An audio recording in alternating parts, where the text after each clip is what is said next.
Sir నమస్కారం sir.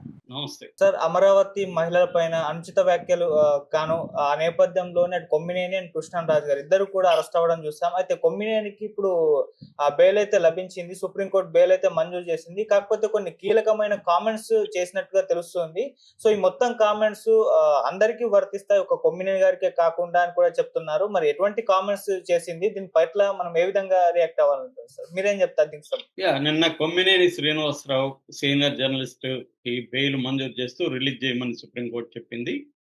ఇది very very important తీర్పుగా మనం చెప్పుకోవచ్చు. ఎందుకంటే హిస్టారిక్ జడ్జిమెంట్స్ లో ఒకటిగా చెప్పుకోవచ్చు. ఎందుకంటే ఫ్రీడమ్ ఆఫ్ ద ప్రెస్ అనేది ఇండియా మొత్తంగా కూడా చాలా దారుణంగా జర్నలిస్ట్ వితౌట్ బోర్డర్స్ అనే సంస్థ ఎవరి year freedom of the press index ని తయారు చేస్తుంది. అది ఈ ఇయర్ 2025లో మొత్తం 150కి గాను 151కి పడిపోయిందన్నమాట. లాస్ట్ 159 ఉన్నింది మన ర్యాంకు. ఇప్పుడు 151కి పడిపోయింది. అంటే రోజు రోజుకి జర్నలిస్టుల మీద దాడులు కావచ్చు, అక్రమ కేసులు కావచ్చు, జైళ్ళల్లో బంధించడం కావచ్చు, చంపేయడం కావచ్చు, ఇలాగా జరుగుతుంది. సో ఈ నేపథ్యంలో సుప్రీంకోర్టు నిన్న ఇచ్చిన తీర్పు ఫ్రీడమ్ ఆఫ్ ద ప్రెస్ కి చాలా ఊరట, ముఖ్యంగా జర్నలిస్టులకి చాలా ఊరటగా చెప్పుకోవచ్చు. అయితే ఈ మనం ఆల్రెడీ దీని మీద నేను చెప్పాను. ఇది సాక్షి టెలివిజన్ ఛానల్లో లైవ్ విత్ కేఎస్ఆర్ అనే ఒక ప్రోగ్రాం ఉంది. కొమ్మినేని శ్రీనివాసరావుతో లైవ్ అనే ప్రోగ్రాం.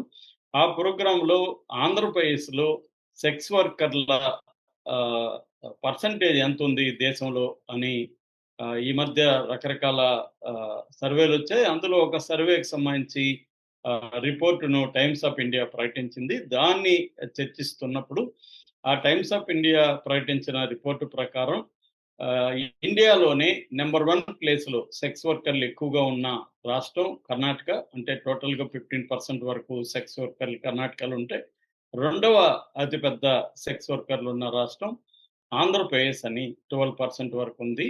అట్లాగే దేశంలో మైగ్రేటెడ్ సెక్స్, ఇదంతా కూడా నేను చెప్తున్నది ఫిమేల్ సెక్స్ గురించే. ఫిమేల్ సెక్స్ వర్కర్లు, మేల్ సెక్స్ వర్కర్ల గురించి రీసెర్చ్ లేదు.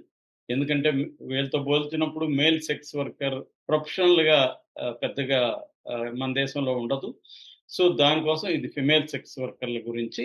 సో మైగ్రేటెడ్ అంటే ప్రతి రాష్ట్రంలో కూడా ఎక్కువ ఉన్నది ఆంధ్రప్రదేశ్ నుంచి అనేది రిపోర్ట్ చెప్తుంది. దాని మీద ఆ సర్వే రిపోర్ట్ మీద చర్చ జరిగింది. మామూలుగా అయితే ఇది ఈ సర్వే ప్రధానంగా ఎందుకు చేశారంటే ఉమెన్ హెల్త్ దృష్టిలో పెట్టుకొని, ముఖ్యంగా హెచ్ఐవి ప్రపంచంలోనే 3వ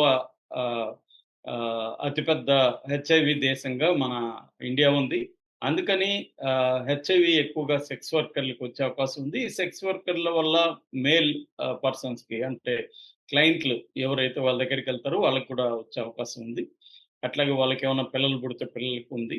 సో దీన్ని ఎలా అరికట్టాలనే దానికి ఈ సర్వే ప్రధానంగా ఉద్దేశించబడింది. సో ఇది ఇంపార్టెంట్ సర్వే. దాని మీద చర్చ కూడా అవసరం. అయితే వీళ్ళేం చేశారంటే ముందు నుంచి కూడా సాక్షికి కావచ్చు, లేకపోతే వైసీపీకి కావచ్చు, అమరావతి అంటేనే పడదు. అమరావతిని దెబ్బతీసి అమరావతిని రాజధానిగా నాశనం చేయాలని జగన్ 5 ఏళ్ళు ట్రై చేశాడు. కానీ అతని వల్ల కాలేదు. 3 రాజధానుల పేరుతో అమరావతిని నిర్వీర్యం చేయాలని ట్రై చేశాడు. దానికి మూల్యం కూడా చెల్లించాడు. సో ఇప్పుడు కూడా ఏందంటే ఈ విషయాన్ని చర్చించకుండా అమరావతి దేవతల రాజధాని అంటున్నారు. కానీ అది వేశ్యల రాజధాని అని ఒక వెకిలిగా ఆయన జర్నలిస్ట్ వివిఆర్ కృష్ణరాజు కామెంట్ చేసినప్పుడు కొమ్మినేని దాన్ని గట్టిగా ఖండించాలి. మామూలుగా ఇలాంటి వ్యాఖ్యల్ని కొమ్మినేని ఖచ్చితంగా ఖండిస్తుంటారు. ఆయన ప్రోగ్రాంలో ఏమాత్రం డెరిగేటరీగా ఉన్నా ఆయన ఇమ్మీడియట్‌గా ఖండిస్తుంటారు జనరల్‌గా. కానీ ఈసారి మాత్రం ఆయన ఖండించకుండా సాఫ్ట్‌గా మీరు అలా అనకండి, మళ్ళీ మిమ్మల్ని ట్రోల్ చేస్తారు అని ఒక రకమైన నవ్వుతూ, అంటే ఒక రకంగా ఇండైరెక్ట్‌గా ఎంకరేజ్ చేస్తున్నట్టే మాట్లాడాడు. ఎందుకంటే ఆ తర్వాత కూడా దాన్ని ఎస్టాబ్లిష్ చేయడానికి తను చెప్పిన స్టేట్మెంట్‌ని ఎస్టాబ్లిష్ చేయడానికి కృష్ణంరాజు సీరియస్ గానే ట్రై చేశాడు. కొమ్మినేని గాని నిజంగానే ఆపి సరే ఆ విషయాల జోలికెళ్ళకండి. అలా అనడం తప్పు. ఒక ప్రాంతాన్ని అలా కించపరిచి ముఖ్యంగా మన ఆంధ్ర ప్రాంతాన్ని మనమే కించపరచడం కరెక్ట్ కాదు. మీరు దాని మీద డిస్కస్ చేయకండి. మీరు ఏదన్నా ఉంటే దీని ఆ రిపోర్ట్‌లో ఏముంది? దీని మీద గవర్నమెంట్ ఎలాంటి చర్యలు తీసుకోవాలి? ప్రజలు ఎలాగా బిహేవ్ చేయాలనేది మాట్లాడండి గాని అనుంటే బావుండేది. ఆయన కూడా ఆపేసుండేవాడు. కానీ అనలేదు కాబట్టి ఒక రకంగా ఇండైరెక్ట్‌గా ఎంకరేజ్ చేసినట్టే మనకందరికి కూడా అర్థమవుతుంది. అది కొమ్మినేని లాంటి సీనియర్ జర్నలిస్ట్ చేయాల్సిన పని కాదు. కానీ అది చేశాడు. దానివల్ల ఆహ్, ఆంధ్రప్రదేశ్‌లో ఆల్రెడీ ఒక పొలిటికల్ కండిషను అక్కడ ఉంది. ఎందుకంటే ప్రధానంగా రివెంజై అనేది ప్రభుత్వం డే 1 నుంచి కూడా చేస్తుంది. సో, దానివల్ల ఇక్కడ జర్నలిస్టులు కూడా అందరూ ఇవాళ చీలిపోయారు. పార్టీల వారీగా ఛానల్సు, పార్టీల వారీగా పేపర్సు, పార్టీల వారీగా జర్నలిస్టులు చీలిపోయారు. కొంతమంది విధి లేక బతుకు తెరువు కోసం ఏ ఛానల్‌లోనో, ఏ పేపర్‌లో పనిచేస్తుంటే దాని పాలసీని ఫాలో అవుతుంటే, కొంతమంది వేరే బెనిఫిట్స్ కోసం రేపు అధికారంలోకొస్తే ఆహ్, వాళ్ళకి పదవులు గావచ్చు, లేతే పైరవీలు గావచ్చు, లాబింగ్ జేసుకోవడం కోసం ఒక పార్టీ కార్యకర్తల్లాగా కూడా మారిపోయిన పరిస్థితి ఇవాళ మనకి క్లియర్‌గా కనిపిస్తుంది. ఈ నేపథ్యంలో ప్రభుత్వం ఆల్రెడీ 1 ఇయర్ ఉన్న సందర్భంగా ఆహ్, వైసీపీ దాని మీద పోరాడుతుంది గాబట్టి, ఈ ఇష్యూ వాళ్ళకి కలిసొచ్చింది. కొంత డైవర్ట్ చేయొచ్చు. At the same time YCP మీద గూడా కొంత చర్య తీసుకోవడానికి వాళ్ళకి కలిసొచ్చింది. అంటే బేసిక్ తప్పైతే ఖచ్చితంగా చా సాక్షి ఛానల్ లో జరిగింది. దాని తర్వాత ఆయన సాక్షి ఛానల్‌లు భారతిరెడ్డి ఈవెన్ జగన్ గూడా బాధ్యత తీసుకొని సారీ చెప్పుండాలి. అది వాళ్ళు చెప్పలేదు. దాంతో వ్యతిరేకత వచ్చింది. దాంతో గవర్నమెంట్ ఏం చేసిందంటే జనరల్‌గానే ఈ మధ్య ఏ రాష్ట్రంలో అయినా గూడా కేసులు పెట్టేటప్పుడు 7 ఏళ్ల కంటే పైన ఆహ్, శిక్షలు పడే కేసులు అరెస్ట్ చేయొద్దని పదే పదే కోర్టులు చెప్తున్నాయి కాబట్టి వీళ్ళేం చేస్తున్నారంటే అప్లికబుల్ కాని సెక్షన్‌లు అంటే బిఎన్ఎస్ 111 పెట్టారు మొన్నటి వరకు. 111 అంటే ఆర్గనైజ్డ్ క్రైమ్‌లో ఉన్న వ్యక్తి మీద పెడతారు. సో, అది పెట్టేసేవాళ్ళు అందరి మీద. అది కోర్టులు పెట్టొద్దని పదే పదే చెప్పడంతో ఇప్పుడు ఎస్సీ, ఎస్టీ పెట్టడం మొదలుపెట్టారు. ఎందుకంటే ఈ సెక్షన్‌లో అయితే 7 ఏళ్ల కంటే జైలు శిక్ష ఎక్కువ పడతది. అది రిగరస్ యాక్ట్ కాబట్టి. ఈయన మీద కూడా ఎస్సీ, ఎస్టీ పెట్టేశారు. అందుకోసమే వాళ్ళేం చేశారు తెలివిగా ఖమ్మంపాటి శిరీష్ అని ఒక దళిత మహిళ దగ్గర అంటే దళిత జేఏసీ ఆమె అమరావతి. ఆమె దగ్గర కంప్లెయింట్ ఇచ్చారు. నిజానికి వీళ్ళు దళిత మహిళలు వేశ్యా వృత్తిలో ఉన్నారనేది ఎక్కడా మాట్లాడలేదు. జనరల్‌గా మహిళల గురించి మాట్లాడారు. ఆయన మాట్లాడితే ఈయన నవ్వాడు. దాన్ని ఆపలేదు. సో, నిజానికి ఆయన మీద ఈ కేసు ఈ సెక్షన్ పెట్టడం కరెక్ట్ కాదనేది నేను గూడా చెప్పానప్పుడు చాలామంది చెప్పారు. అట్లాగే బిఎన్ఎస్ 356 బ్రాకెట్ 2 అనేది పెట్టారు. ఇదేందంటే డిఫమేషన్ కేసు. ఇంతకుముందు 499 ఐపీసీ ఉండేది. ఇవాళ అది బిఎన్ఎస్ 356 2 వచ్చింది. దాన్ని పెట్టారు. అంటే ఈయన అసలు వ్యాఖ్యలే చేయలేదు. ఈయన ఏ రకమైన డిఫమేషన్ వ్యాఖ్యలు కూడా కేఎస్ చేయలేదు. అయితే మంగళగిరి కోర్టు ఎస్సీ, ఎస్టీ పెట్టడాన్ని మాత్రం వ్యతిరేకించింది. డీఎస్పీకి, ఎస్పీకి నోటీసులు జారీ చేసింది. అయితే మిగతా సెక్షన్లకు కూడా వ్యతిరేకించకుండా కోర్టు ఏం చేసిందంటే ట్రయల్ కోర్టు ఇతనికి 14 రోజులు రిమాండ్ ఇచ్చేసింది. దాంతో వైసీపీ తరపున అంటే కొమ్మినేని తరపున సుప్రీం కోర్ట్‌లో బెయిల్ పిటిషన్ ఏశారు. ఆ bail petition Ponnavolu, Allanki Ramesh, Siddhartha Dave senior supreme court advocate వీళ్ళ ముగ్గురు ఆర్గ్యూ చేశారు. ఇటు గవర్నమెంట్ తరపున నేను చాలా సార్లు చెప్తున్నాను చంద్రబాబు ఏం చేస్తున్నాడంటే ఆయనకు ముందు నుంచి కూడా ఈ అలవాటు ఉంది. చిన్న కేసుల్లో కూడా పెద్ద లాయర్‌లని ఆయన రంగంలోకి దించుతాడు. అలాగా ఇందులో కూడా సీనియర్ సుప్రీం కోర్టు అంటే టాప్ 10లో ఉండే ఇద్దరు అడ్వకేట్‌లని సిద్ధార్థ లూత్రా ఆయన ఒక రకంగా ఆస్థాన అడ్వకేట్.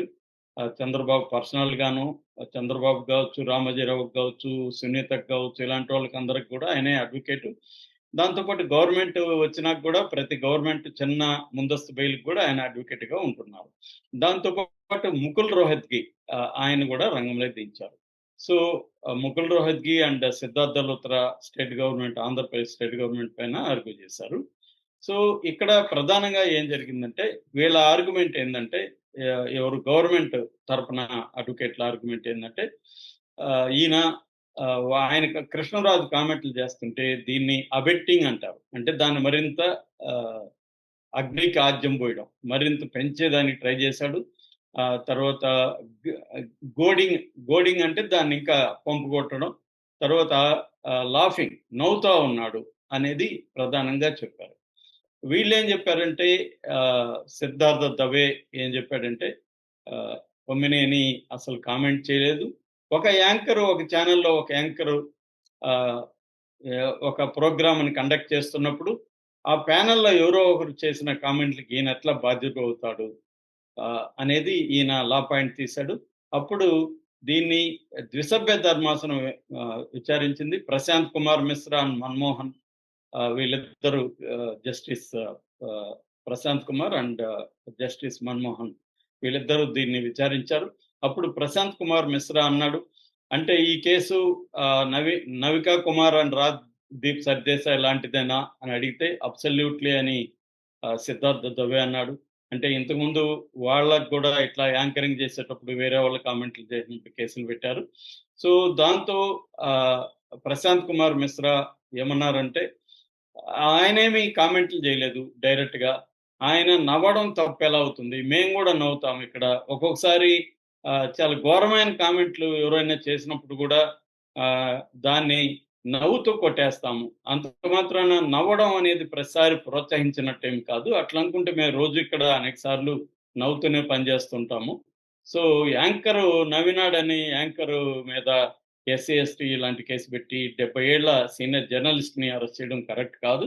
రెండోది ఆర్టికల్ 19(1) ప్రకారం 1 ఏ అంటారు.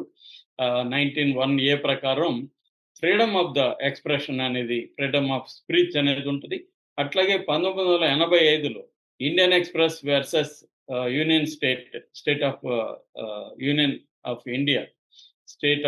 ఆఫ్ ఇండియా, కేసులో ఫ్రీడమ్ ఆఫ్ ద ప్రెస్ గూడా ఈ ఫండమెంటల్ ఫ్రీడమ్ ఆఫ్ ద స్పీచ్‌లో భాగమని సుప్రీం కోర్ట్ చెప్పింది. కాబట్టి ఈ case very important. Freedom of the press అనేది ఇంపార్టెంట్. ఒక సీనియర్ జర్నలిస్టు, ఒక యాంకరు, 70 ఏళ్ల ఆ వ్యక్తి, ఆయన ఒక ప్రోగ్రామ్‌ని కండక్ట్ చేస్తున్నప్పుడు ఎవరో చేసిన కామెంట్స్‌కి ఆయన నేరం చేసినట్టు అయితే కాదు. ఖచ్చితంగా ఆయనకి బెయిల్ ఇవ్వాలి. అట్లాగే ఎస్సీ, ఎస్టీ కూడా అప్లికబుల్ కాదు. సో, అని క్లియర్‌గా కోర్ట్ చెప్పింది. అయితే కండిషన్ మాత్రం ట్రయల్ కోర్టే పెట్టింది. ఆయనకి బెయిల్ ఇవ్వాలనేది మాత్రం సుప్రీం కోర్టే చెప్పేసింది. ఇది ఇటీవల చరిత్రలో రేర్ జడ్జిమెంట్. మామూలుగా అయితే ట్రయల్ కోర్ట్ ఇకపోతే హైకోర్ట్‌కెళ్ళమంటుంది సుప్రీం కోర్టు. కానీ హైకోర్ట్‌కెళ్ళమనలేదు. అది కూడా అన్నాడు సిద్ధార్థ లూత్రా. హైకోర్ట్‌లో వెళ్ళమనండి సార్ వాళ్ళని.